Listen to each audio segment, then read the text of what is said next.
Good afternoon, everybody. How are you feeling today? This is what democracy looks like, right?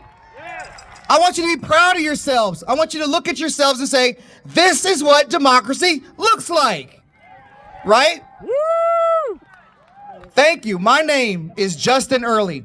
I'm a veteran. I'm a cybersecurity professional. I'm a father, but I'm also your neighbor. I grew up here in Central Texas. I live here, I work here, and my family is here. And I want to tell you guys how I'm feeling. I was feeling very frustrated. Does anybody feel frustrated? Do y'all feel frustrated?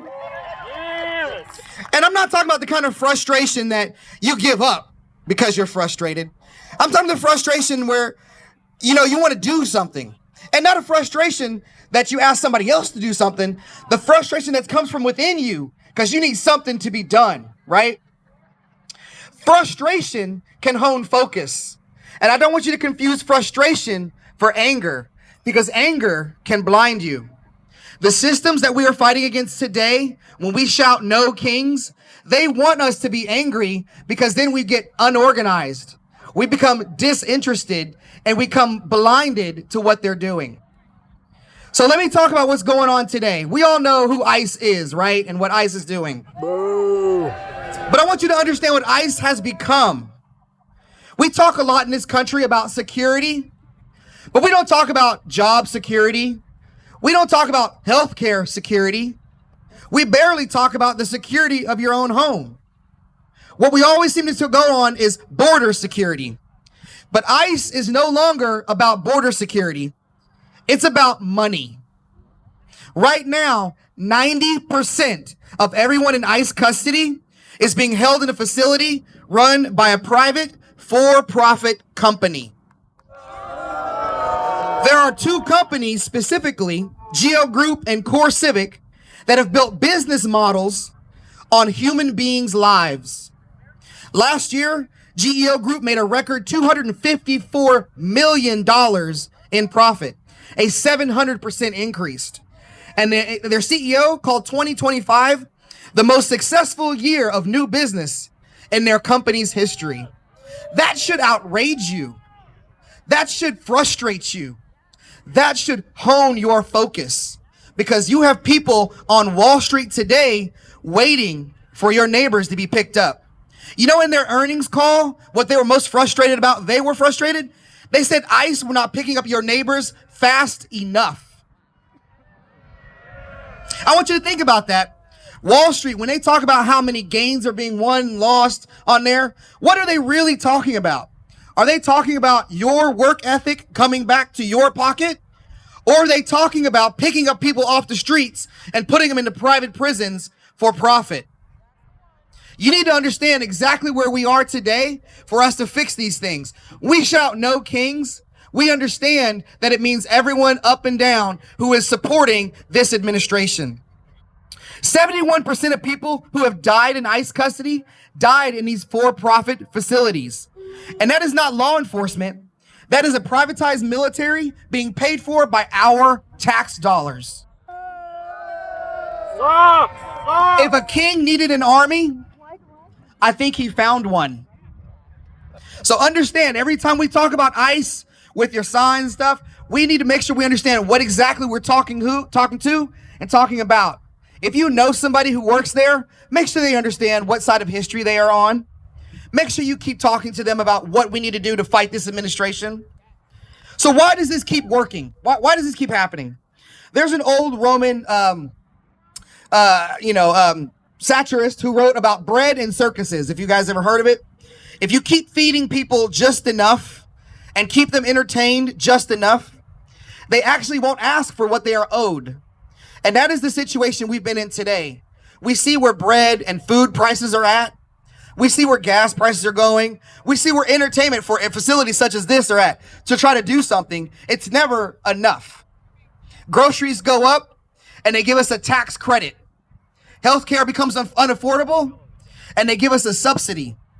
Wages stall for 30 years and they want to tell us, do you know women make less than men? We know that, but who's the one writing the paychecks? Okay? Just enough is never enough. So when we get used to these things, we need to make sure we don't call it generosity. We demand what we are owed. When we shout no kings, it's more than one man. It's more than one administration. It is the system that we are being subjugated underneath. Well done. When we fight for these things, I want you to understand as well, they're trying to feed us a culture war in order to distract us so they can pick our pockets the entire time. Because the distracted people is the people who doesn't notice that they're being robbed. And that's also how you start a war at 2:30 in the morning with a 4-minute video posted online. You don't go to Congress. You don't have a declaration of war. You just post it online for people to go see. The Constitution states clearly in Article 1, Section 8, that the Congress declares war. Not the president, Congress. Congress. Someone asked me, they said, hey, if you were in that position, would you allow the military to go and invade Iran? Would you have gone and done that? And I thought that was an amazing question because I said, when did that happen? Because nobody told me. Nobody showed up and said, hey, or hey, Congress, hey, the American people, here's why we need to go to war. Give me your sons and daughters to go to Iran for these reasons. You have an imminent threat coming to hurt your tax dollars, your way of life. So we're going to send your people over there to defend your way of life. None of that happened. So how can we demand more accountability if they're not even starting off with showing us what is happening? This is the 20th time since World War II that a president has started a major military action without Congress's approval. That tells me this is a systemic problem. This is not just one administration. This is a systemic problem. This first 6 days of the war, cost $11 billion. And today it's about $25 billion that it's been costing the American tax dollars. And the same people who are asking for your vote in order to get more money, another $200 billion for a war, are the same people who voted for the $186 billion to take away from your health care. We've had 13 American soldiers pass away in the conflict so far. More than 1,000 Iranian civilians, of which 200 of them were children. All of this while we are trying to argue a culture war that no one will ever win because we are more alike than we are apart. Everyone around you here, look at the diversity around you. Look at the people here who are shouting for justice. Look at the people here. These are your friends and neighbors. They are not your enemy. They are your friends. They are your people. They are your American citizens that you should love. So let's connect the dots. We have ICE agents kicking in doors so kicking in doors of communities so Wall Street can celebrate that the Dow Jones went over 50,000. We have private companies demanding that more human beings belong in cages. We have a war started without Congress's approval, with no accountability, no authorization, and no plan. We have DOJ continually cutting federal programs and calling it efficiency. These are not separate issues. These are all the same issues. These are the actions of a false king who wants to destroy America in order to rule over its ashes. A system that answers to one man and makes money for him and his friends. So when I tell you the system is broken, I'm not speaking theoretically. I'm explaining to you the systemic breakdown and the tearing down of our systems right in front of our eyes. So here's what we need to do next. The first thing I want you to do is I want us to stop softening what this is. This is true authoritarianism. We live in this system today. Call it to its face. Share your frustration, but change your frustration to conviction. I want to see conviction in your faces when you say no kings. I want to see conviction when you talk about fighting next. I want to see conviction in your being when you talk about we are going to take back this country.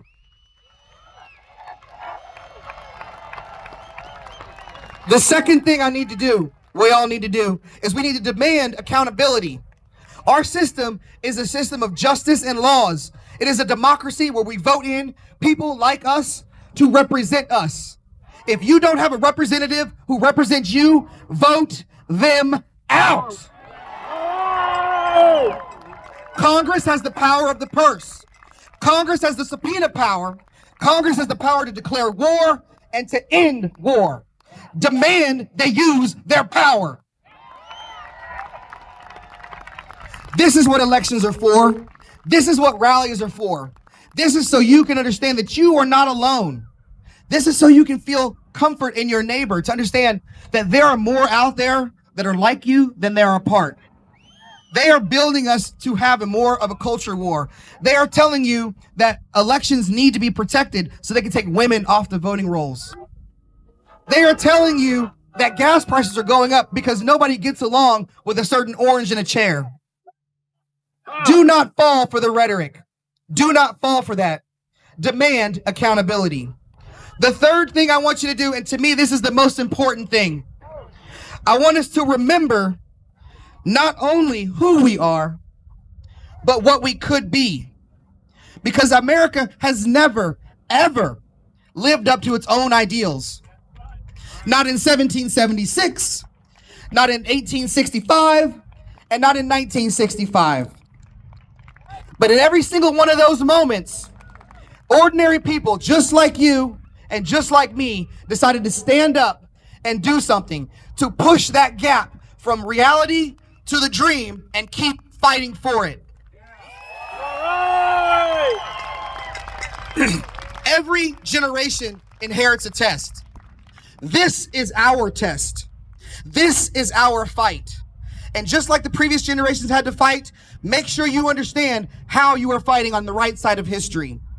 That is what this rally is to me. That is what No Kings means to me. When I say the words no king, it's the conviction within me to say, we are going to do more. I'm going to do everything in my being to fight for you, my friends, my neighbor, my family.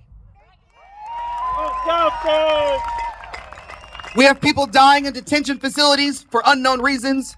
We have American soldiers going off to war for unknown reasons. My own son is in the United States Army, and I am fearful every day of when he's going to be deployed for something that we have no idea why. You similarly have sons, daughters, friends, neighbors with the exact same situation. Take these things, that's your conviction, and we will fight with it.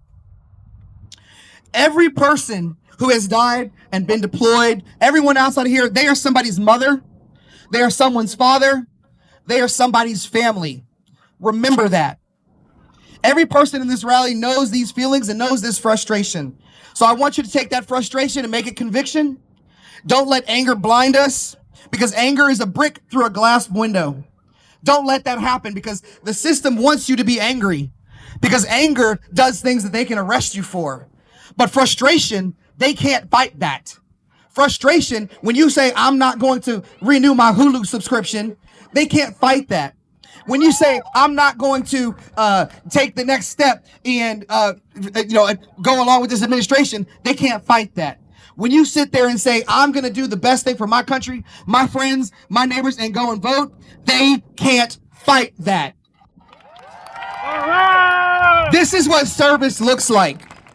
This is what democracy looks like. This is what No Kings looks like.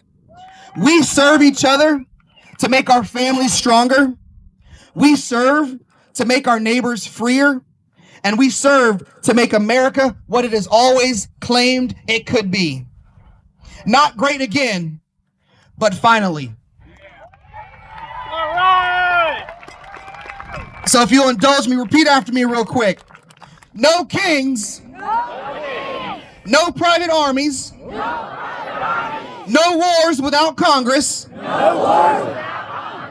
And no one above the law. We're not asking, y'all. We're demanding. My name is Justin Early. Thank you.